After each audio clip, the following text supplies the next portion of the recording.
2명을 임명함으로써 헌법재판소는 이제 6명 체제에서 8명 체제가 된 거 아닙니까? 그렇죠. 8명 체제는 너무도 잘 아시겠지만은 일단 8명 체제에서 할 수 있는 겁니다. 모든 이제 것을. 모든 것을 할 수 네. 있죠. 7명만 돼도 되죠. 그렇죠. 9명 체제가 완전체지만 8명만 돼도 괜찮고 또 6명 체제에서도 뭐 할 수는 있지만 6명 체제에서 이제 편결을 할 수 있느냐의 문제에서 어렵죠 좀.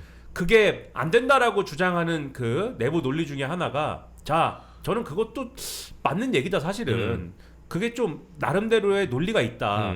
헌법재판소라는 거는 구성이 대통령 3명, 대법원장 3명, 국회 국회 3명으로 구성이 되는데 네.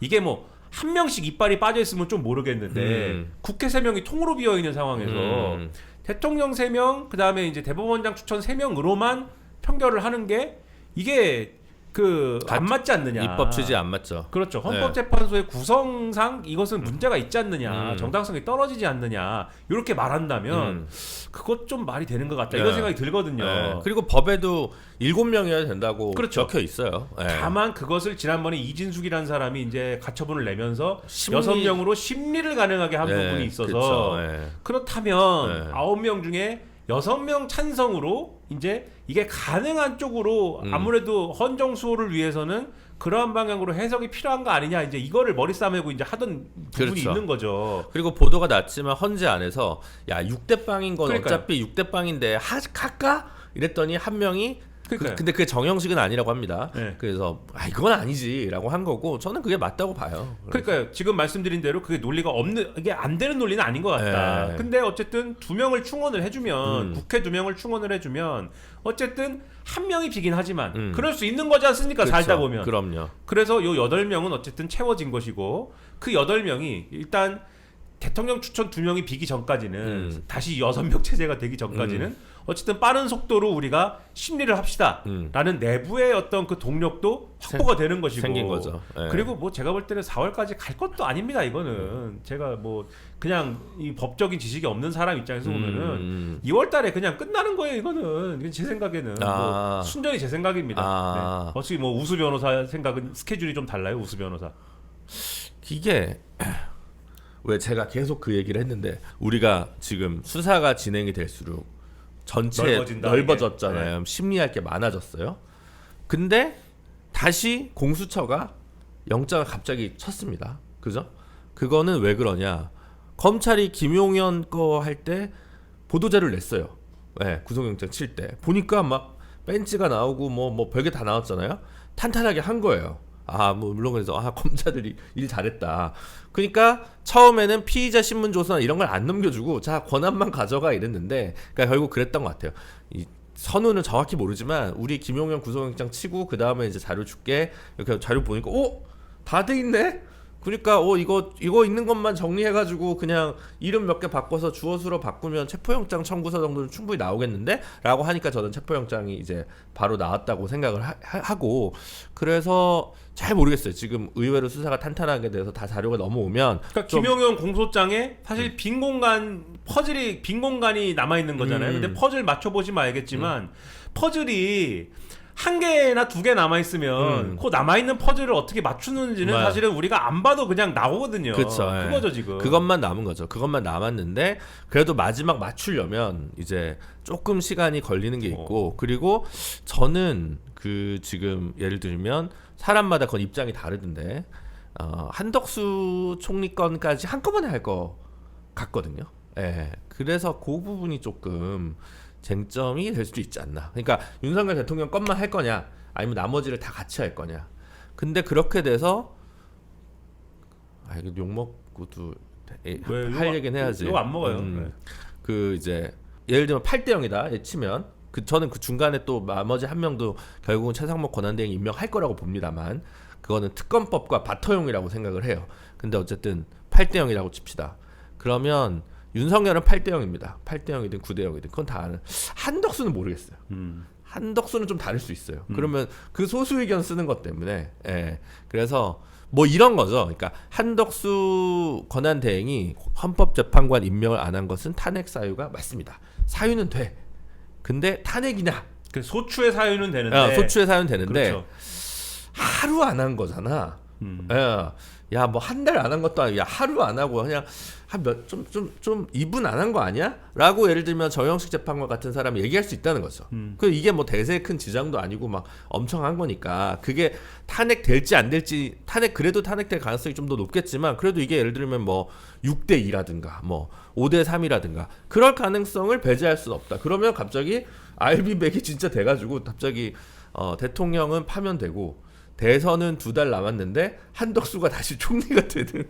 네. 아니 근데 그런 스케줄 말이에요. 몇 월에 됩니까? 그래서 윤석열 탄핵 인용이 몇 월에 됩니까? 아니 그거는 이제 저는 계속 얘기하지만 그냥 4월 18일 전에 된다라는 거 외에는. 아 그래요? 네. 나는 2월. 진짜? 네, 난 2월이다. 와, 네. 이렇게 해야 유튜브에서 뜨는구나. 아니 유튜브가 아니라 나 그냥 깊은 생각을 하기가 싫고 2월에 그냥 해라. 그냥 이걸 뭘 그걸 따지고 있느냐 이런 생각뿐인 거예요 지금. 아니 그래서 지금 보도가 나온 게 재판관별로 한 건에서 4건 사이에 탄핵 사건이 이렇게 쭉 저기 배당이 됐다는 거 아닙니까?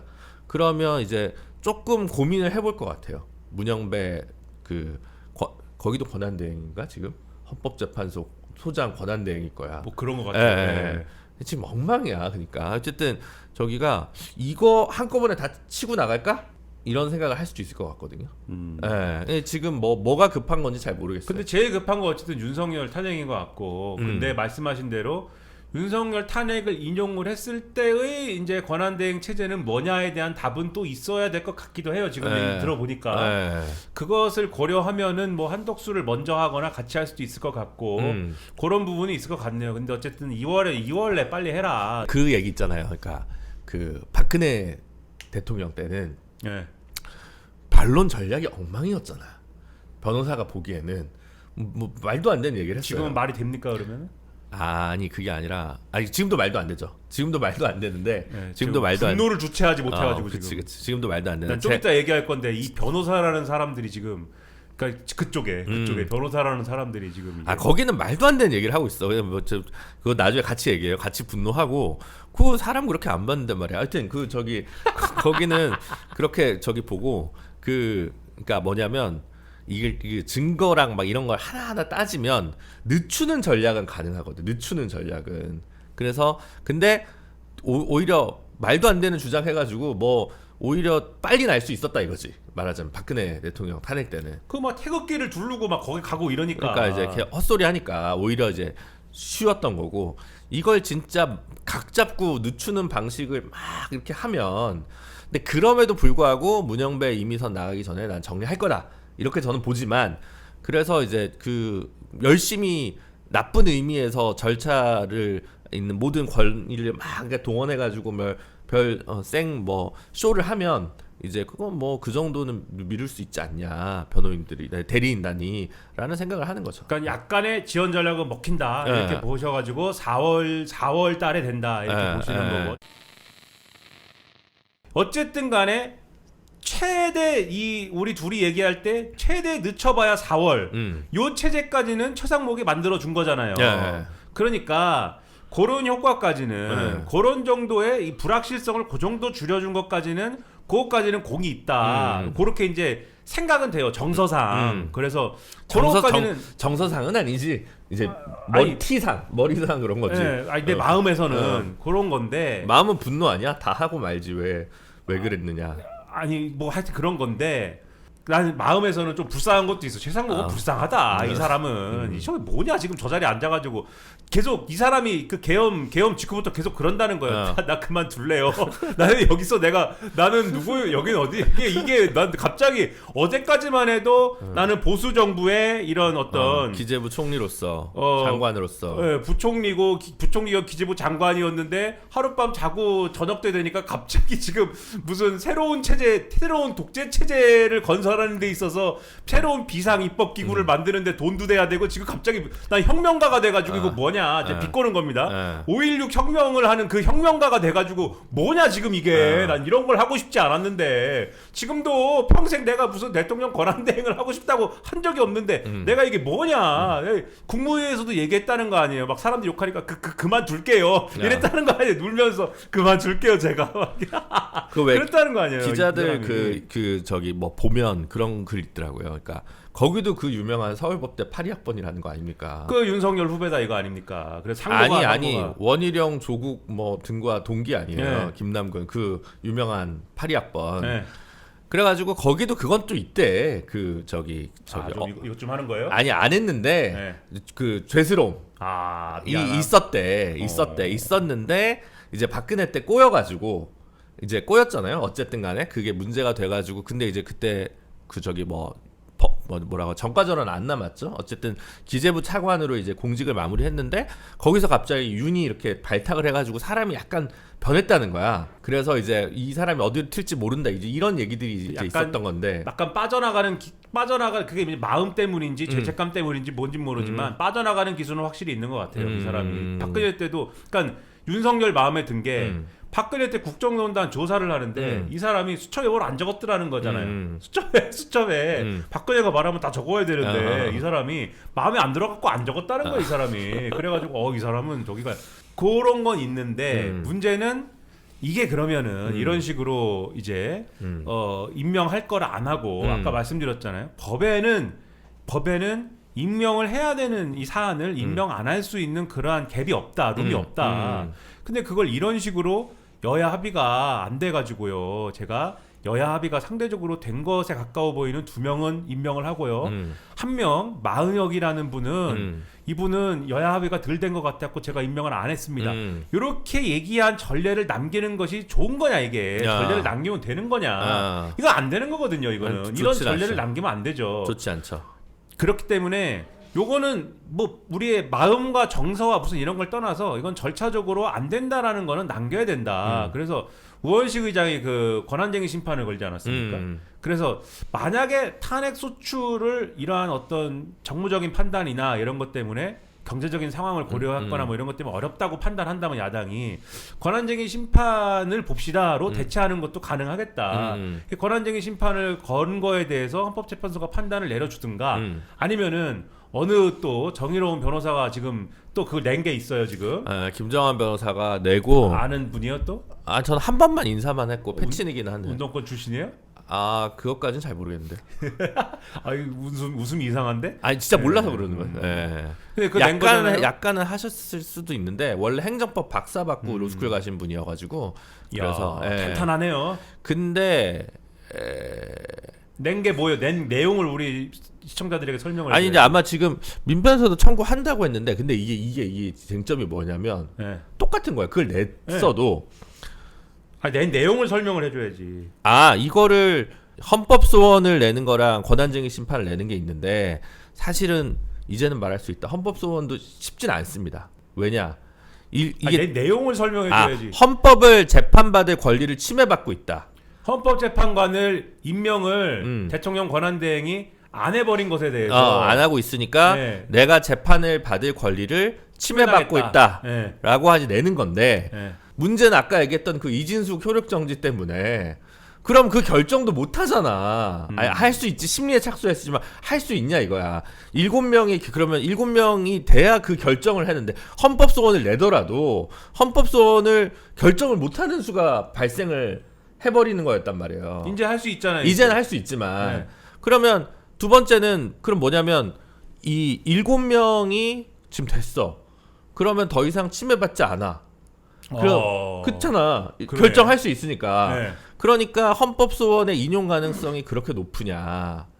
이제는 말할 수 있는 거예요. 처음에 이제 헌법소원하고 잘했다 이렇게 얘기하지만 저는 그래서 그 앞에는 이거 하면 안 돼요 이런 얘기는 안 해요. 끝나고 나서 이제 약간의 우리가 이제 차가워졌을 때 얘기를 하려고 하는 거고. 근데 권한쟁의 심판은 다른 거죠. 국회가 선출한 국회 추천도 아닙니다. 법에 선출이 돼 있어요. 국회에서 선출한 거를 헌법에 국회는 선출을 하게 돼 있어요. 국회가 선출한 걸 지명하는 거니까 이 권한쟁의 심판은 이제 하겠죠.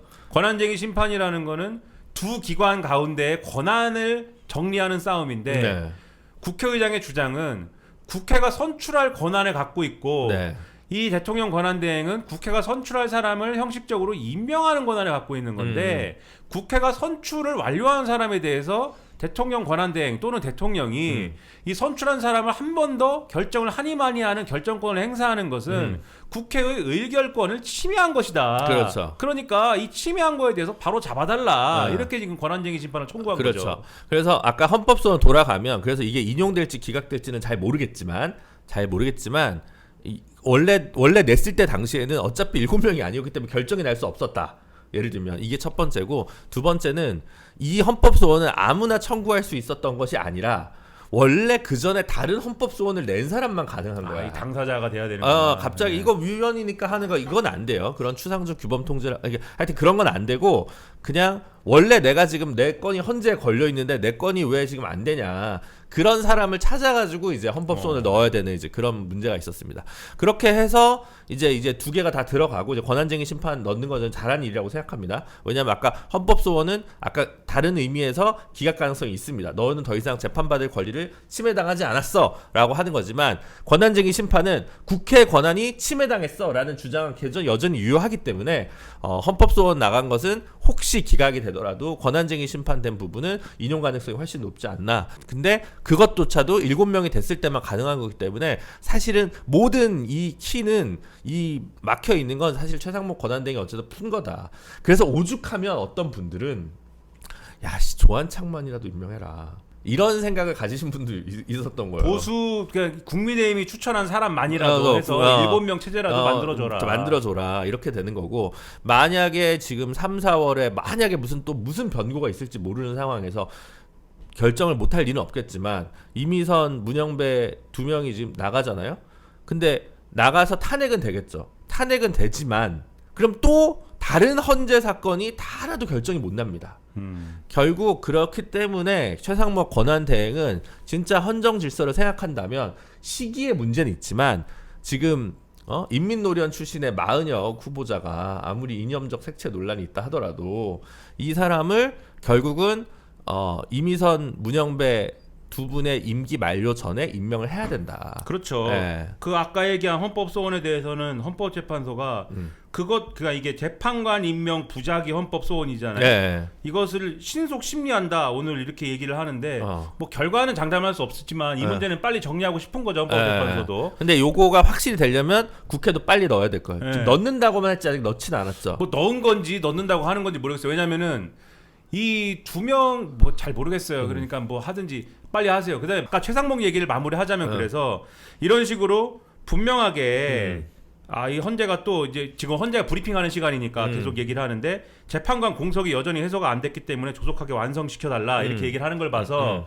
이게 헌법소원이든지 아니면 지금 권한쟁의 심판이든지 절차적으로 헌재의 입장은 완료를 이제 시키고 싶은 것이고, 그 다음에 이제 어쨌든 최상목이라는 사람의 주장과 하는 일에 대해서는 요거 전례를 남기면 안 된다, 요런 전례를 남기면 안 된다, 절차적으로 이 말씀 분명히 드려요. 그러니까 효과에 있어서는 지금 김준우 변호사님 말씀하신 대로 다행이다. 좋고 다행인 게 분명히 있습니다. 그리고 최상목의 그 고뇌도 있습니다. 갈등도 있고 너무 여당과 이 국무위원이라는 사람들 용산이 개판이어가지고 최상목에 그게 있지만, 최상목이 내밀고 있는 논리 그거는 용인될 수가 없는 논리이기 때문에 그것은 전례로 인정하지 않기 위해서라도 이후 절차가 있어야 된다. 탄핵이든 그게 헌법재판소에 의한 정리든.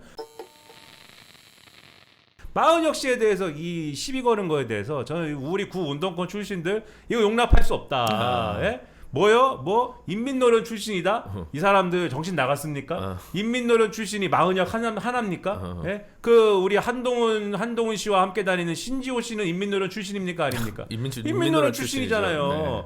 그리고 뭐 민주당이 다 종북 세력이다 이렇게 주장하겠지만 송영길 전 대표 인민노련 출신 아닙니까? 거기도 그랬나? 인민노련 출신이죠. 그 다음에 내가 이렇게까지 얘기해야 돼. 윤석열을 지지한다고 사실상 지지했던 구 운동권 그룹들이 모여서 만든 무슨 모임이 있어요. 무슨 민주화 운동 동지회인가 뭐 그런 이름을 붙여가지고 있어요? 거기에 뭐 무슨 뭐 옛날에 민경호 씨도 있고 뭐 하문경 씨도 있고 뭐 등등 해가지고 뭐 이렇게 있는 사람들 있잖아요. 거기 제가 알기로 이제 우리 주대환 우리 우리 주대한 뭐라고 불러야 돼? 주대한 선생님도 계신 걸로 아는데 그분 인민노련 3대 마두. 네, 우리 주대한 선생님이야말로 인민노련 3대 지도자 아닙니까? 주대한, 노회찬, 황강호 이렇게 3명이 그 당시 가명을 써가지고 인민노련 3대 거두였고 그 중에서도 필두가 주대한 아니에요. 예? 그다음에 마은혁 씨의 마은혁 재판관의 이력 중에 무슨 뭐 한국노동당 창당을 했다. 그 한국노동당은 그 뭐 정확하게 이렇게 얘기하는 게 맞는지 모르겠는데 그 뭐 그것도 이제 주대환 씨가 창당을 주도하면서 그 사실은 무슨 뭐 뿌락치 논란 있고 막 이런 정당의 후신 뭐 이런 논란이 있었던 거잖아요. 그 당시에 뭐 그게 그 당인가? 뭐 아무튼 그 비슷한 유사한 흐름들에 있었던 정당 아닙니까? 그게 이게 뿌락치다 이렇게 말씀드리는 게 아니고 김철? 뭐 거기랑 관계 있는 건가? 뭐 저도 지금 헷갈린다. 그러니까 근데 인민노련 출신이다 지금 이렇게 얘기하니까 어쨌든, 주대환 씨가 그 주대환 씨의 그 저기 그 전향 논란 뭐 이런 게 있었어요 당시에. 그러니까 비합 활동을 해야 되는데 왜 합법 정당 창당을 하느냐라고 하는 맹에서 그 논란이 있었어요 그때. 근데 그게 인민노련 내외의 논란이었어요 그게 제 기억에. 그래서 그게 그래가지고 이게 안기부 뿌락치냐 뭐 이런 얘기거든요 그게. 근데 그게 실제로 뿌락치냐 아니냐를 지금 이 자리에서 얘기하려는 게 아니라 합법 정당을 추진한 그 얘기라고요 그게. 그러니까요. 그 결국은 네, 그렇지. 그거 한 게 죄입니까? 합법 비합 활동을 하던 사람들이 아 우리는 합법 정당을 해야겠어 이렇게 해가지고 거기 그걸 하겠다고 한 게 죄입니까? 그러니까요. 그리고 진정추를 했다. 진정추가 합법 정당, 합법 진보 정당을 하겠다라는 모임이었지 않습니까? 그렇죠. 그거 한 게 죄입니까? 그러니까요. 그리고 이 모든 경우에 다 이게 무슨 뭐 아주 나쁜 저기 비합 활동이었다라고 하면은 판사 임용이 됐겠습니까? 그러니까요. 판사가 임용이 됐잖아요. 네. 이걸 가지고서는 무슨 뭐 이게 편향된 사람이다 이런 거는 제가 볼 때 음모론의 영역이죠. 어쨌든 그 마용주 대법관 후보자, 마은혁 헌법재판관 후보자 마 씨가 지금 굉장히 두각을 마씨 정치는 되게 좋아할 것 같다. 있는지 모르겠지만, 근데 저는 사실 어릴 때는 마은혁이란 이름을 당연히 감혁인 줄 알았습니다. 아 그래요? 막스 레닌 혁명을 이제 뭐야? 야, 이 가명을 이렇게 짓는구나 이렇게 생각했는데 본명이더라고요. 신기했다. 그러면 그런 가명이 김가림 뭐 이런 건 있는데.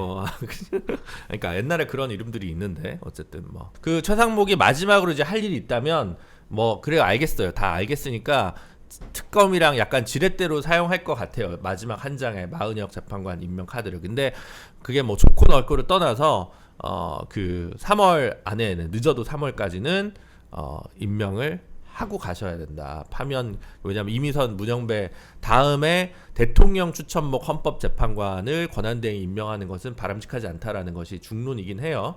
그런 상황에서는 나머지 사건들도 많아요. 나도 지금 몇 년째 올라가 있어. 내가 그 정치개혁 관련한 헌법재판 지금 2개 올라가 있는데 이거 결정 지금 또 언제 나냐고. 국가 애도 기간 뭐 끝나면 바로 임명을 하시기 바랍니다. 그 말도 안 되는 거예요. 지금 이거를 이러는 게 어딨어요. 국회가 선출을 끝내고 임명 동의하는 의결을 했는데 어떤 우여곡절을 거쳤든지 간에 이게 이렇게 하는 게 어딨어요 세상에. 이걸 잘하고 있다고 박수치다가 임명을 했다고 또 이걸 난장을 까는 이런 여당과 집권 세력이 세상에 어디 있습니까?